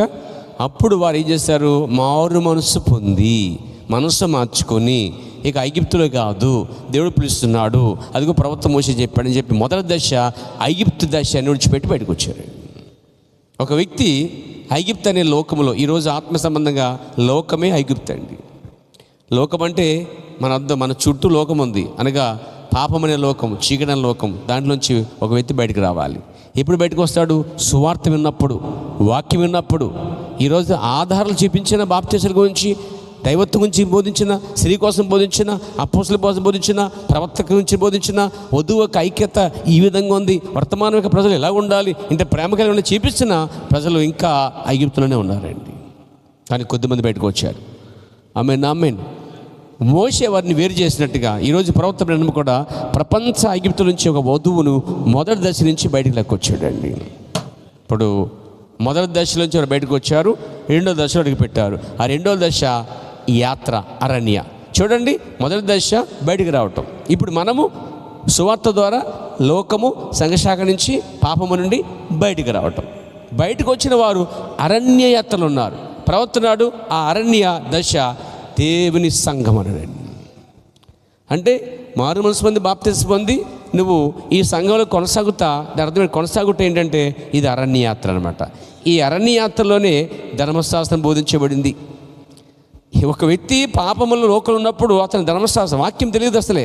వాక్యాన్ని వింటాడు, రక్షణ నాకు చనిపోయాడు, నేను ఒక పాపిని అని గుర్తించి అప్పుడే బయలుపడతాడండి. అప్పుడే చదవటం మొదలు పెడతాడు. చదివి రాలేస్తాడు, వాక్యం విని రక్షించబడి తిరిగి జన్మించి అప్పుడు సంఘంలోకి వస్తాడు. మోషే ఇప్పుడు ఆ అరణ్యమందు ధర్మశాస్త్రం తెరిచి వారికి బోధించడం మొదలుపెట్టాడు. అరణ్యమందు సహవాసము, అరణ్యమందు దేవుని సంఘము, అరణ్యమందు ఒక బలి, అరణ్యమందు ఒక ఆరాధన, అరణ్యమందు ఒక సహవాసం ఏర్పరిచాడు. ఇవన్నీ ఐగుప్తులో వాళ్ళకి. ఒక లోకంలో ఉన్నంత వరకు కుటుంబ ప్రార్థన ఉండదు, ఒక లోకంలో ఉన్నంత వరకు ఒక చర్చి ఆరాధన ఉండదు. ఎందుకంటే వారు ఐగుప్తులో ఉన్నారు. వీళ్ళు ఐగుప్తులో బయటకు వచ్చారు మొదటి దశ. మనం ఎలా వచ్చామండి? వాక్యం ద్వారా బయటకు వచ్చేసాం. బయటకు వచ్చిన తర్వాత వారు అరణ్యంలో ఉన్నారు, మనం సంఘంలో ఉన్నాం. అరణ్యమే ఈరోజు సంఘమే. అయితే అరణ్యంలో పరీక్షలు ఉన్నాయి. రెండవ దశలో ఎగ్జామ్స్ ఉన్నాయి అన్నమాట. రెండవ దశలో పరిశోధనలు ఉన్నాయి, పరీక్షలు ఉన్నాయి, శోధనలు ఉన్నాయి, కరువులు ఉన్నాయి. రెండవ దశలోనే ఉన్నాయండి, గుర్తుపెట్టి. మొదటి దశ కాదు, మొదటి దశలో పుల్లు సమృద్ధిగా ఉన్నాయి వాళ్ళకి. పచ్చిరొయ్యలు, ఉల్లిగడ్డలు, ఇంకా కీర దోసకాయలు, ఇంకా చాలా చాలా ఎక్స్ట్రా మొత్తం చాలా ఉన్నాయి. అయితే సమృద్ధిగా ఉన్నాయి. కానీ అరణ్యం ముందుకు వచ్చినప్పటికీ కొన్నిసార్లు దేవుడు వాళ్ళు బిగించాడండి. సంఘం ముందు కూడా దేవుడు కొన్నిసార్లు బిగిస్తాడు. రెండవ దశ, మొదటి దశ మహారాజులు మహారాణులు. రెండవ దశలో కొన్నిసార్లు బియ్యం ఖాళీ, గ్యాస్ ఖాళీ, పరస ఖాళీ. మొదటి దశలో అప్పులు ఉండవు, తిప్పలు ఉండవు. రెండో దశలో అప్పులు దిశ పెరిగిపోద్ది. అరణ్యమందు పరిశోధనలు జరిగాయి వారికి. అరణ్యమందు కొన్నిసార్లు దేవుడు కావాలనే బిగించాడు వారిని. అరణ్యమందు అట్టండి కొంత దూరం వచ్చిన తర్వాత దేవుడు పైనుంచి చూశాడట, అసలు వీళ్ళు ఈ సమయంలో ఏం చేస్తారు, వెనక్క ముందుకా, లెఫ్టా రైటా, ఫ్రంటా బ్యాకా, ఇడిపోతారు. వీళ్ళు 4 దశలు చూపించాడు. సరిగ్గా 4 దశలు, 4 కొడలి జంక్షన్ తీసుకొచ్చి దేవుడు విడిచిపెట్టి అక్కడ దేవుడు అంటే పైనుంచి చూశాడంటే, అటు ఎడారి, ఎదురుగుండా సముద్రం, వెనక ఐగుప్తీయులు తరుముతున్నారు, ఇటువైపు కొండలు పర్వతాలు ఉన్నాయి. సరిగ్గా అక్కడ బిగించాడు దేవుడు అండి. ఈ పని ఆయన ఐగుప్తులో చేయలేదు, ఈ పని మళ్ళీ కానాల్లో చేయలేదు, ఈ పని 2వ దశలో చేశాడండి. ఈ 2వ దశలోనే దేవుడు సంఘమందే గొప్ప పరీక్షలు ఉంటాయండి. అక్కడ మనం నిలబడాలండి. అరణ్యమందనగా సంఘమునందు ఎలాంటి పరిస్థితులు వచ్చినా అన్నిటిని తట్టుకున్నది 2 కనిపిస్తారు మనకి, యెహోషువ, కాలేబులు. సంఖ్య ఎప్పుడు చిన్నదేనండి. చిన్న మంద భయపడుకుడి, మీకు తండ్రి రాజ్యమును అనుగ్రహిస్తున్నానని చెప్పాడు. ప్రభు నాన్న మహిమ కలుగాక. మొదటి దశ వాక్యం విని బయటకు రావటం. 2వ దశ ప్రవర్తనడు శుద్ధీకరణ అన్నాడు దాన్ని. మళ్ళా 2వ దశనే పరీక్షల్లోనే శుద్ధీకరణ, అంటే కడుగుట. వాక్యము చేత దేవుడు ఆదివారము, బుధవారము, ఇంకెప్పుడెప్పుడే దేవుడు కడుగుతూనే ఉంటాడండి ఆయన. ఈ అరణ్య దశలోనే సంఘం వెనక్కి వెళ్ళటమా, ప్రజలు ముందుకు వెళ్ళటమా, ప్రజలు మోషే అహరోల మీద సనగటమా, లేకపోతే అభిషేకించబడిన వారి మీద తిరుగుబాటు చేయటమా, లేకపోతే ఉన్న గుంపు చుట్టూన వారికి కోరాహు అబ్రాల వల్లే మిగతావన్నీ పాడు చేయటమా అనేది అరణ్యమందే మనకి ఎక్కువ కనిపిస్తుందండి. అసలు అరణ్యమందు కోసం, ఆ 2వ దశ కోసం మాట్లాడుకుంటే రాత్రి సరిపోదు మనకి. అరణ్యమందే వ్యతిరేకాలు, అరణ్యమందే తిరుగుబాటు, అరణ్యమందే సనుగుళ్ళు, అరణ్యమందే కోట్లాట్లు, అరణ్యమందే కక్షల భేదాలు, అరణ్యమందే వారికి చాలా భిన్నాభిప్రాయాలు వచ్చేసాయి. అరణ్యమందే విషమైన పరమైనటువంటి బోధలండి, దుర్బోధలు తయారయ్యాయి. అంటే అక్కడ దాకా బాగానే వచ్చారు. ఈ కోరాహు, అబ్రాము, దాతాను అనేవారు చూడండి, వాళ్ళతో పాటు వచ్చిన వాళ్ళే, కానీ వాళ్ళ గుట్టు, వాళ్ళ రంగు అరణ్యమందు, సంఘమందు మాత్రమే బయలుపరచబడింది.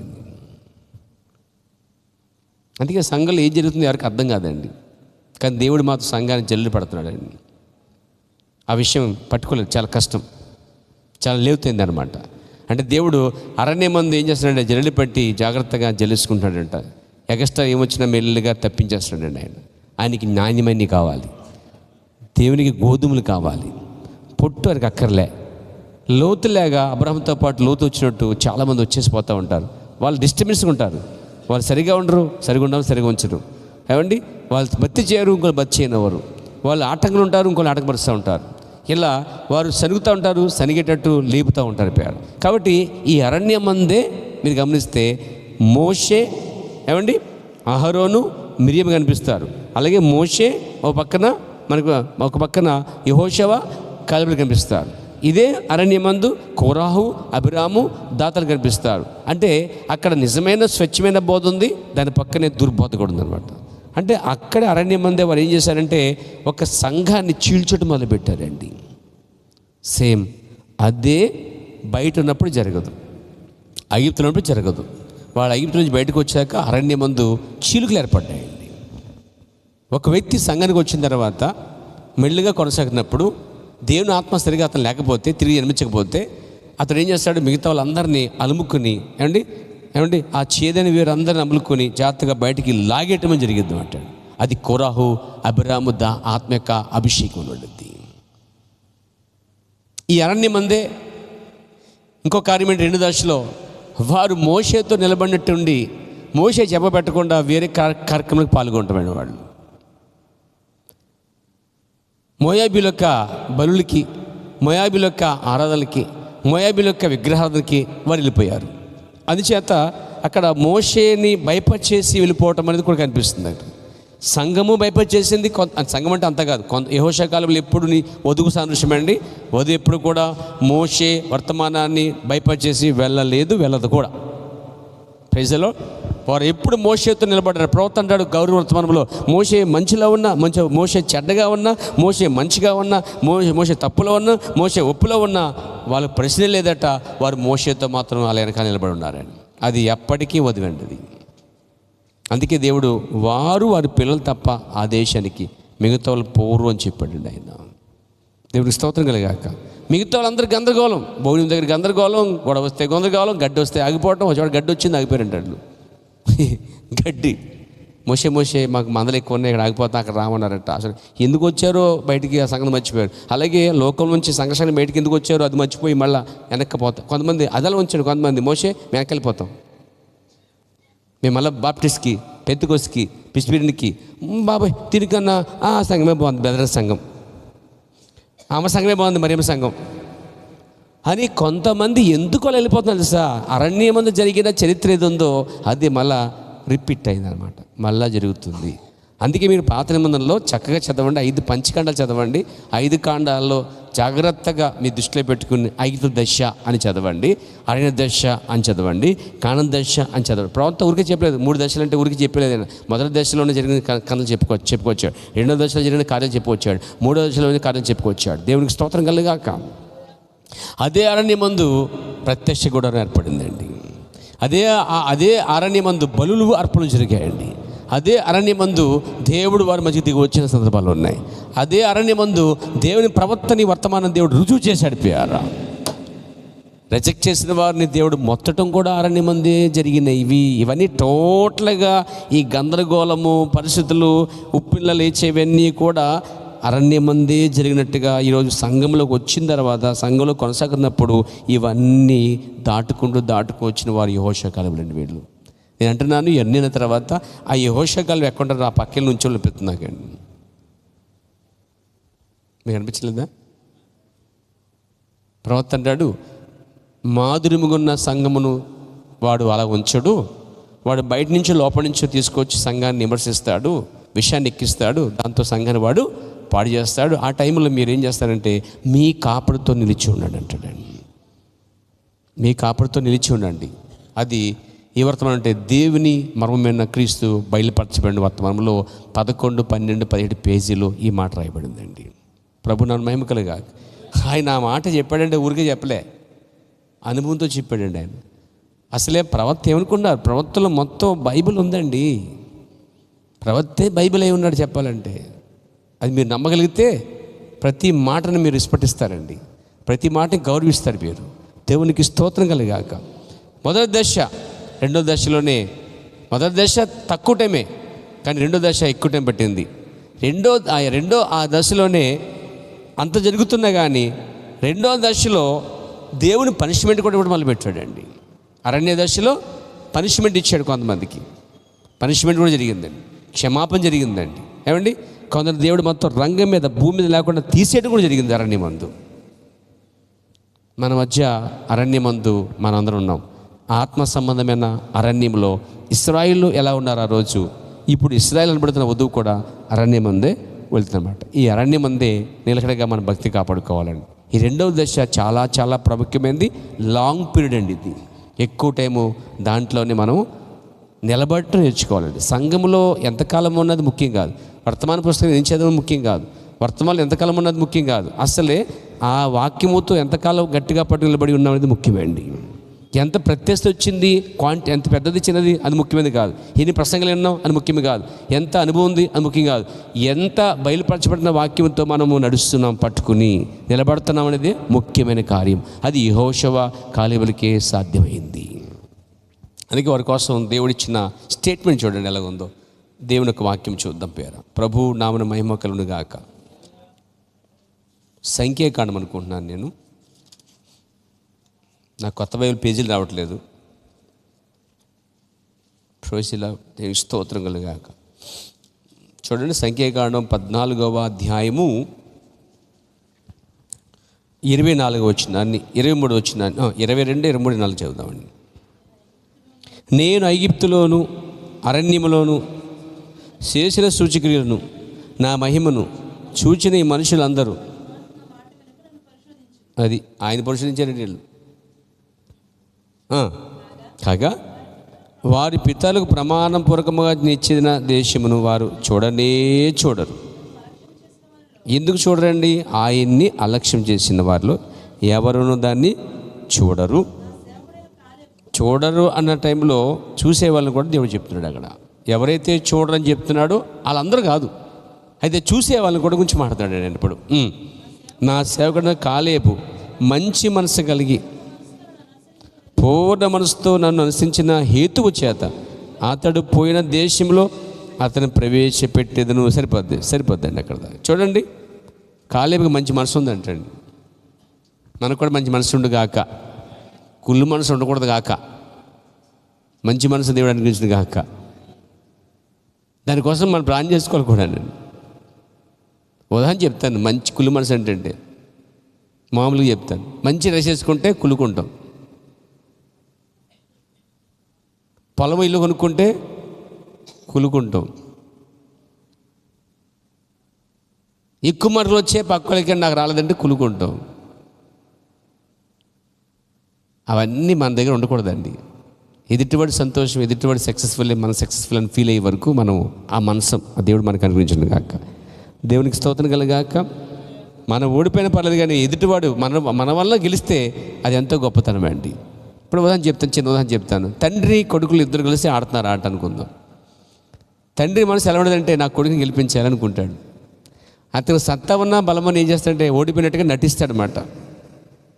చిన్నపిల్లలతో మనం ఆడుకోలేదా ఏంటి? అరే నువ్వే గెలిచావు అని అనుకోలేదు ఎప్పుడు మనం.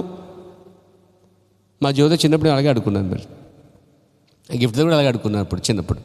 అంటే ఏంటి అంటే మనం ఓడిపోయినప్పుడు ఒక తండ్రి ఒక తల్లి పిల్లల గెలుపు చూసి తానే గెలుపు పొందింది అన్న తృప్తి కలిగి ఉంటుందండి. దేవుడు కూడా అంతే. మీ గెలుపుని ఆయన గెలుపు చూసుకుంటాడండి. మీరు నిలబడితే ఆయన ఆనందిస్తాడు. కాబట్టి ఇక్కడ అందరిలో సంపూర్ణ మంచి మనసు కలిగిన ఎవరంటే ఇక్కడ కాలేబు అనమాట. అందుకే కాలేబుని మెచ్చుకుంటాడండి ఆయన. ఈ స్టేట్మెంట్ మనకు కావాలండి దేవుడి నుంచి. దేవుడిచ్చాడా మోషే ఇచ్చాడా స్టేట్మెంట్ అది? ఇక్కడ ఒక సంఘ కాపురం ఇచ్చిన వలన, ఒక పాస్టరో సంఘం పెద్దో, లేదా ఎప్పటి నుంచో పరిశోధన పొందుకుని సంఘంలో ఉన్న పూర్వీకుడో ఎవడో ఇచ్చడం కావాల్సింది. దేవుడు డైరెక్ట్గా దేవుడు ఇవ్వాలి మనకి.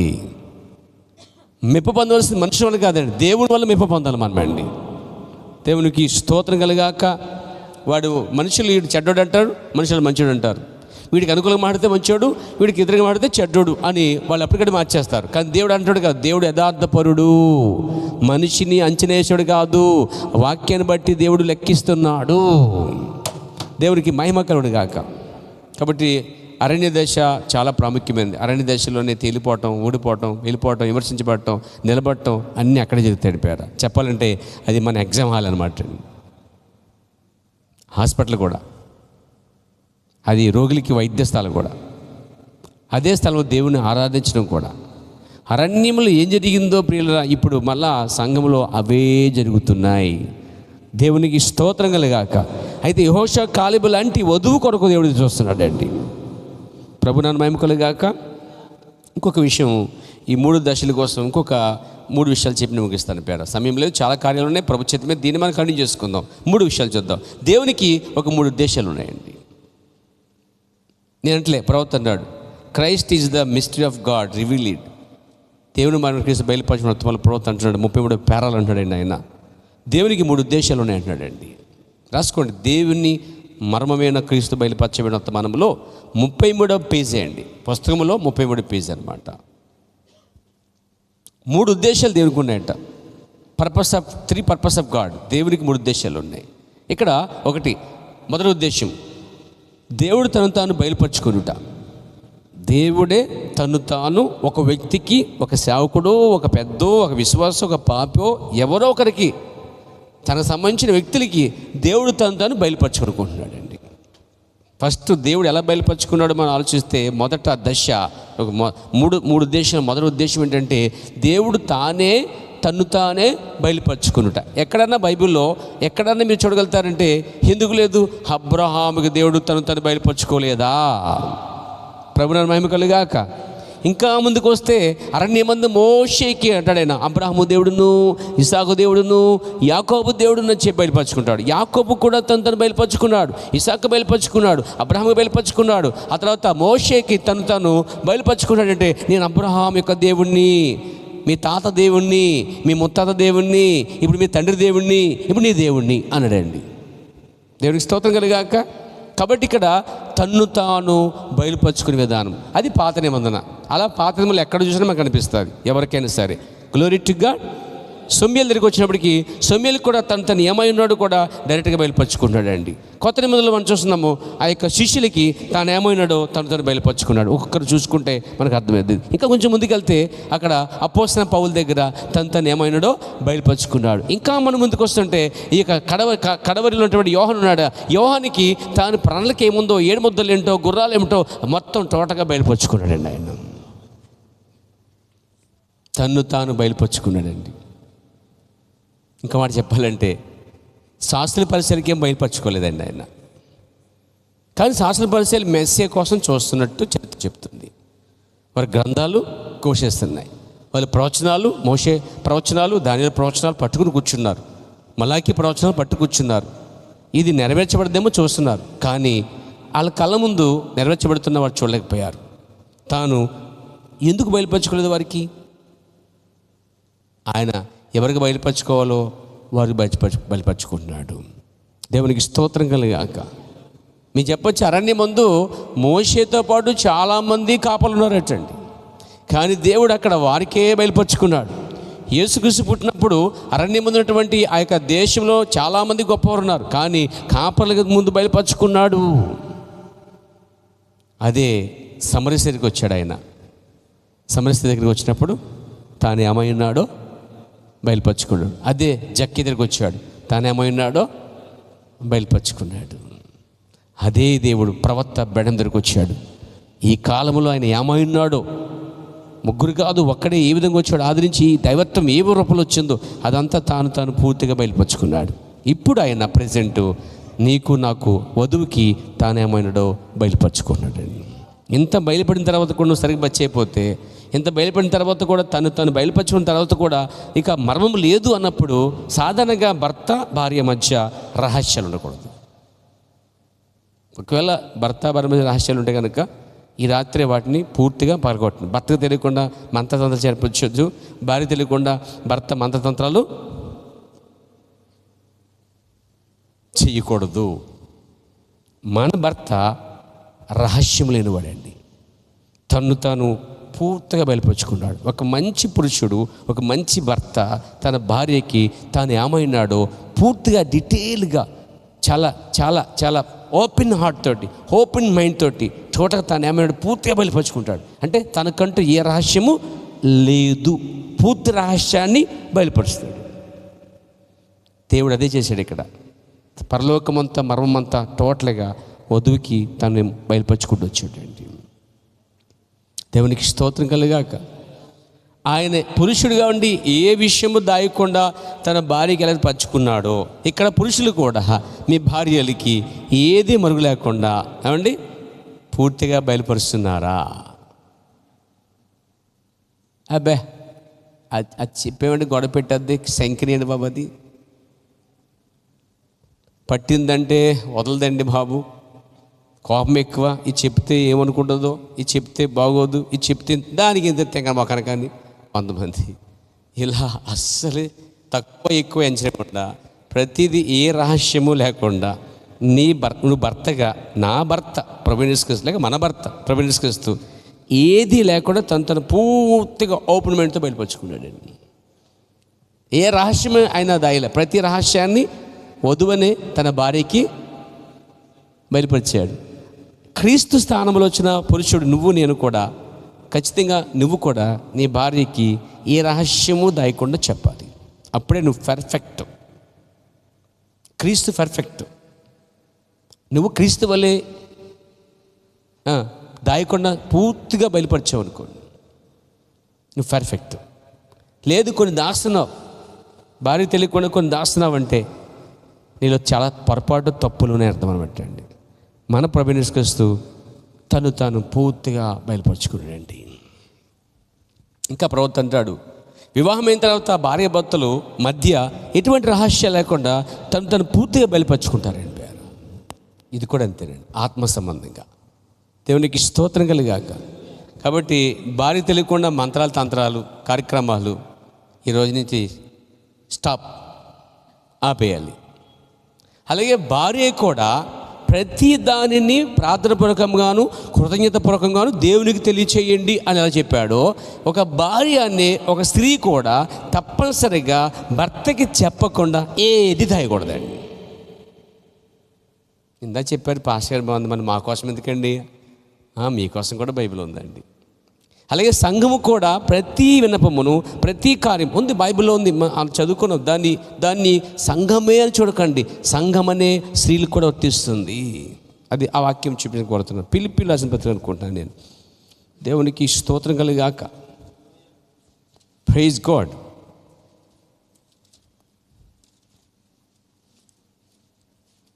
హల్లెలూయా, హల్లెలూయా. దేవునికి స్తోత్రం. ఎస్, ఫిలిప్పీయుల రాసిన పత్రిక 4:4 ఎల్లప్పుడూ ప్రభునందు ఆనందించుడి, మరలా చెప్పుచున్న ఆనందించుడి, మీ సహనమును సకల జనులకు తెలియనీయుడి, ప్రభు సమీపంగా ఉన్నాడు, దేని గురించి నింపకూడదు. కానీ ప్రతి విషయములోను ప్రార్థన విజ్ఞాపనల చేత కృతజ్ఞతాపూర్వకముగా మీ విన్నపములు దేవునికి, దేవుడు భర్త అయి ఉన్నాడండి. సంఘానికి దేవుడు భర్త అయి ఉన్నాడు కదా. దాన్ని శరీరసంబంధం తీసుకుంటే పురుషుడి భర్త అయి ఉన్నాడు. నీ భర్త, పెండ్లి భర్త నేను చెప్పేది. Praise God. వివాహం చేసుకున్న భర్త నీ పురుషుడే ఉన్నాడు. ఇక్కడ సంఘం అనే స్త్రీ భర్తని, యేసుక్రీస్తుకి భర్తని దేవునికి ఏ రహస్యం లేకుండా తెలియపరుచుకుంటుంది. చెప్పాలి కూడా, అయ్యా ఇది పరిస్థితి, అది పరిస్థితి, ఇది పరిస్థితి అని షేర్ చేసుకోవడం. చెప్పాలంటే మోకాల మీద ఉండి మోకరించి ప్రభువా ఇది అని భర్తతో సంభాషిస్తుంది. గంటన్నర, 2 గంటలు, 3 గంటలు ప్రార్థన చేసుకుంటూ, ప్రార్థన ద్వారా ఒక చక్కటి భర్తతో మంచి సహవాసం కలిగి అన్నీ షేర్ చేసుకోవడం అన్నమాట. అది ప్రార్థన చేస్తుంది అక్కడ మనం. అంతేగా నాయనా నాయనా నాయనా, ఏనాయనా ఏంటది, ప్రార్థనలు ఏంటి? అలా అర్థం లేని ప్రార్థన చేయొద్దు. పేర భర్తతో ఒక భార్య ఎలా మాట్లాడుతుందో ఓపెన్ హార్ట్ తోటి నీ వ్యక్తిగత జీవితంలో, వ్యక్తిగత ప్రార్థనలో కాసేపు మోకరించి ఆయనతో షేర్ చేసుకో. ఒక వ్యక్తి నీ దగ్గర ఉన్నట్టు ఫీల్ అవ్వు. ఒక ఆయన నీ భర్త దగ్గర ఉన్నట్టు నిలబడ్డాడు, కూర్చున్నట్టుగా ఫీల్ అవ్వు. లేకపోతే సింహాసనం కూర్చున్నట్టుగా నువ్వు అక్కడ పోయి నీ వినపములను తెలియజేసినట్టుగా ఫీల్ అవ్వు. అలా ఇమేజ్కి వెళ్ళిపో, అప్పుడు నువ్వు మాట్లాడగలుగుతావండి. మన గాలికి ప్రవేశపట్టలేదండి. ఒక దేవుడు ఒకడు ఉన్నాడు, ఆయన అనువాడు ఉన్నవాడు, ఆయనతో మనం మాట్లాడుతున్న ప్రార్థనలో. అంటే ప్రతిదీ ప్రార్థన పూర్వకంగా కృతజ్ఞతలు చెల్లించుకుంటూ అన్ని విషయాలని తెలియచేయాలండి. అదేవిధంగా ఒక స్త్రీ తన భర్త దగ్గర కూర్చుండి ఏ రహస్యం లేకుండా అన్ని విషయాలు షేర్ చేసుకుంటుందా? చెప్తుంటే అర్థం కావట్లేదు, దానికి అర్థం చేసుకుంటలేదు. నేను షేర్ కావాలని చెప్పాను, జాగ్రత్త తెచ్చాడు, జాగ్రత్త చెప్తే షేర్ చెప్పాడు, ఇది తెమ్మడి అది తెచ్చాడు, ఇది తెమ్మడి అది తెచ్చాడు, కూరగాయలు తెమ్మంటే బెడగలు తెచ్చాడు, బెడగలు ముడకలు తెచ్చాడు అని ఇసుకోకుండా కూర్చొని చక్కగా సవివరంగా మంచిగా నీ దేవునికి ఎలా అయితే చెప్పుకున్నావో ఆత్మీయ దేవునికి చెప్పుకున్న భర్తకి నీ శరీర భర్తకు కూడా కూర్చుని కోసం మాట్లాడి విషయాలను కూడా తేటగా చెప్పాలి. రహస్యాలు ఇద్దరి మధ్య ఉండకూడదు.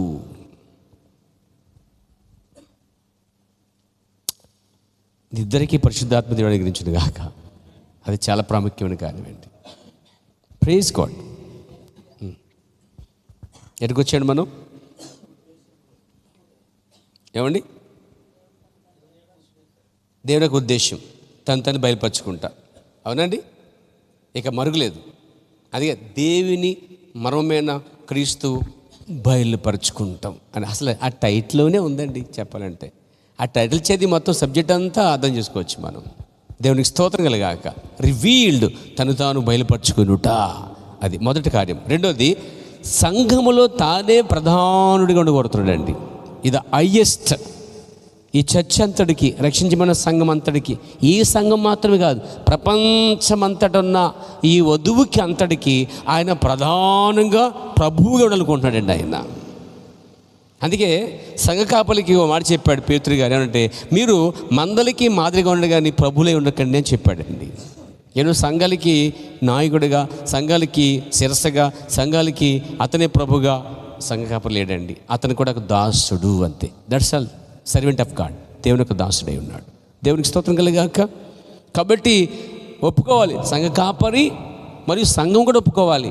మా కాపరికి సంఘానికి పైన ఒక అయిష్ట ఉన్నాడైనా, ఎవరంటే ఆ కార్యాలయము దేవుడే. సంఘములో తానే ప్రధానంగా కూర్చున్నాడు. మొట్టమొదటి సంఘములో ప్రధాన స్థానము కాపరే అండి. కాపరే యేసుక్రీస్తుకి ప్రధాన స్థానం అప్పగించగలిగితే ఆమె అప్పుడు సంఘం కూడా అల్టిమేట్గా ఆ యొక్క ప్రిన్సిపల్కి కిందకు వచ్చేస్తున్నారు అనమాట అండి. దేవునికి స్తోత్రం కలిగాక. నేను ఇష్టపడతాను, ఎల్లప్పుడు కూడా నేను ఇష్టపడతాను మన సంఘం ఎప్పుడు కూడా పరిశుద్ధాత్మ నాయకుడి కింద ఉండాలని కోరుతున్నాను పేరు. ఈవెన్ మీతో పాటు నేను కూడా తల ఉంచడానికి ఇష్టపడుతున్నాను. ఆయన ఎలా నడిపిస్తే అలా వెళ్ళడానికి ఇష్టపడతామని అని పేరు. అది నేను కోరుకుంటున్నాను ఆది నుంచి కూడా. ఆమె మీరు సంఘకాపరిని గౌరవిస్తారో, సంఘకాపరి మీరు మనం కూడా మన ప్రధాన కాపరి కూడా అదే విధంగా గౌరవించాలని ప్రభునామమున మహిమ కలుగాక. కాబట్టి సంఘంలో ప్రధానుడిగా అంటే శిరస్సుగా అన్ని ఆలోచనలు ఆయనే ఉండాలి సంఘంలో. అంటే ఏంటి అర్థం? సంఘకాపరికి సంఘం సొంతంగా ఏమీ పెట్టుకోకూడదు. సంఘంలో ప్రతిదీ టోటల్గా శిరస్సు నుంచే, కేంద్రం నుంచి ఎలా వస్తాయో అమలుపరిచారో అలాగే శిరస్సు అనే వర్తమానంలోంచి, వాక్యంలోంచి బైబిలే ప్రతిదీ. మనం ఏం చేసినా బైబిల్, ఏం చేసినా శిరస్సు ఏం చెప్తుంది? శిరస్సు చెప్తుంది, బైబిల్ చెప్తుంది, వర్తమానం చెప్తున్నాడు, ప్రవర్తన చెప్తున్నాడు. అది మాత్రమే సంఘంలో రానివ్వండి. అప్పుడు సంఘములో తానే ప్రధానుడిగా ఉండేటట్లుగా మనము ఈ ప్రొటెక్షన్ కాపాడుకోవాలి. మనం దానికి ఒక్కనే కాదు, మనందరం సహకారంతో చేసే కార్యాన్ని. నీకు అర్థమైంది బిడ్డ? ప్రభువుని మహిమ కలుగాక. ఒకటి, తను బయలుపరుచుకోండి సంఘానికి. తాను ఏమైనాడు, దేవుడు ఒక్కడా, ఇద్దరా, ముగ్గురా, ప్రస్తుతం ఆయన ఎలా ఉన్నాడు, ఇప్పుడు ఏం చేస్తున్నాడు, ఆ మర్మములు ఏంటి, ఆ కార్యాలు మొత్తం కుమరించుకున్నాడు అండి. తను బయలుపరుచుకున్నాడు. తర్వాత బయలుపరచబడిన సంఘానికి, ప్రత్యక్ష పొందుకున్న సంఘానికి తానే నాయకుడిగా, ప్రధాన కార్యాలముగా, ప్రధాన కాపరగా, ప్రధాన పరిశుద్ధాత్మ నాయకుడిగా, శిరస్సుగా ఆలోచనలన్నీ ఆయనవై ఉండాలి. దానికి కాపరి, పెద్దలు, సంఘ విశ్వాసులు అందరూ కట్టుకుని ఆ శిరస్సులు వచ్చేదాన్ని పట్టుకుని ఆయనకే ప్రధాన స్థానం ఇవ్వగలిగితే అప్పుడు 3 ఉద్దేశాలు, 2వ ఉద్దేశం మన మధ్య నెరవేర్చబడినట్లే. ఎందుకంటే దేవునికి 3 ఉద్దేశాలు ఉన్నాయి. ఒకటి, తండ్రిని బయలుపరుచుకుంటాం. 2, సంఘంలో నేను మీరు ఎవరు ప్రధానులు కాదు, ఎప్పటికీ ఆయనే ప్రధానుడని ఆ కార్యాలయాన్ని గౌరవిస్తూ పోతే మనందరికీ ఆశీర్వాదం అండి. 3వది, పతనమైపోయిన రాజ్యమును తిరిగి తీసుకురావటమే 3వ కార్యమండి అయింది. ఆయన ఉద్దేశం ఏంటంటే సార్, పతనమైపోయిన ఈ రాజ్యాన్ని మళ్ళా తిరిగి ఏదేన్ తోటలో పతనమైపోయిన ఈ రాజ్యాన్ని, ఏదేన్ తోటలో సాతానుడే వచ్చి దేవుని రాజ్యాన్ని పాడు చేస్తే దేవుడు సాతాను రాజ్యానికి వచ్చి దేవుడు తన రాజ్యాన్ని స్థాపించుకుంటున్నాడు. అది గొప్ప కార్యం. అది చెప్తాను. దేవుని రాజ్యంలోనికి సాతాను ప్రవేశించాడు. ఏదేన్ తోటలో దేవుని రాజ్యం అది. హవ్వ ఆదములే రాజు రాణిగా ఉన్నారు. వాళ్ళే రాజ్యాన్ని పరిపాలిస్తున్నారు. అది దేవుని రాజ్యం. ఆ దేవుని రాజ్యంలోనికి దేవుని ఏదేనులోనికి సాతాను వచ్చి కూర్చున్నాడండి, పాడు చేసేసాడు. ఇప్పుడు సాతాను అనే ఈ యొక్క రాజ్యంలోనికి దేవుడు వచ్చి కూర్చున్నాడండి. వాడేమో దాన్ని పాడు చేశాడు, దేవుని రాజ్యాన్ని. ఆయన వచ్చి ఏం చేశాడు? ఆయన వచ్చేసాడు సాతాను రాజ్యంలోకి. ఆయన వచ్చి మరణాన్ని, సమాధిని గెలిచి తను జీవం మార్గము చూపించి ఒక సైన్యాన్ని, ఒక రాజ్యాన్ని మళ్ళా ఆయన కట్టుకున్నాడు. పతనమైపోయిన దాన్ని మరలా వచ్చి సాతాను శిరస్సును చెదగొట్టి తన సంఘాన్ని ప్రారంభించుకున్నాడండి ఆయన. ఈ 3 బయలుపాట్లు ఖచ్చితంగా సంఘం కలిగి ఉండాలండి. ఒకటి, ఆయన ఏమైనా బయలుపరుచుకున్నాడు. తాను ఏమైనా బయలుపరచుకోకపోతే ఒక విశ్వాసి స్థిరంగా ఉండలేడండి. ఒక కాపరి సువార్తికుడు ప్రవర్త స్థిరంగా ఉండలేడండి. తాను ఏమైనాడు, దేవుడు ఏమైనాడో బయలుపాటు అని వ్యక్తికి విశ్వాసం లేకపోతే అసలు సంఘానికి స్థిరంగా రారు, స్థిరంగా బతి చేయరు. అసలు వాక్యం పునాది కింద ఉంటారండి. వాళ్ళు ఊరికే అల్లటప్పంగా ఎప్పుడైనా ఊడిపోయే రకంగా ఉంటారన్నమాట అండి. కానీ బయలుపరుచుకున్నప్పుడు ఆ బయలుపాటు నీకు అందితే కనుక నువ్వు బండ మీద కట్టిన పునాది వలె ఉంటావట. దేవునికి స్తోత్రం కలిగాక. కాబట్టి మొదట తాను ఏమైనాడో బయలుపరుచుకున్నాడు. రెండోది ఏంటండి? తాను ఏమైనాడో బయలుపరుచుకున్నాడు. సంఘానికి తానే శిరస్సుగా ఉన్నాడు. ఇప్పుడు పతనమైన దాన్ని మెల్లగా తీసుకొచ్చి కట్టుకుంటున్నాడు. ఈ మూడిటికి ఆయన ఆలోచన అయింది, ఆయన ఉద్దేశాలు. మనం ఆయన ఉద్దేశాలకి అనుగుణంగా జీవించగలిగితే అప్పుడు మనం దేవుని ప్రజలుగా, రాజ్యంగా పిలబడతాం, దేవుని భార్యగా పిలబడతాం. దేవుడిని దీవించి ఆశీర్వదించునుగాక. లేచిన పడదామండి అందరూ కూడా. ఈ చిన్న సబ్జెక్ట్లో, ఈ స్టడీలో చాలా సంగతులు నేర్చుకున్నాం మన పేర. ఇది వీధి ప్రసంగం కాదు, సంఘంలో ఇది ఒక ప్రసంగం కాదు, ఇది ఒక స్టడీ అన్నమాట. చక్కగా నేర్చుకుంటూ తక్కువ టైంలో ఎక్కువ విషయాలు నేర్చుకుని ఈ సంవత్సరం అంతా బైబిల్ స్టడీలో ముందుకెళ్ళి కోరుతున్నాను పేర. దేవుడు దీవించి ఆశీర్వదించును గాక. అందులో లేచినప్పుడు కళ్ళు మూసుకుందాం, ప్రభుని స్తుతించుకుని చక్కగా దేవుని స్తుతించి వెళ్దాం, ఆయన కొనియాడి వెళ్దాం. హల్లెలూయా. చేతులు పైకెడదాం. హల్లెలూయా.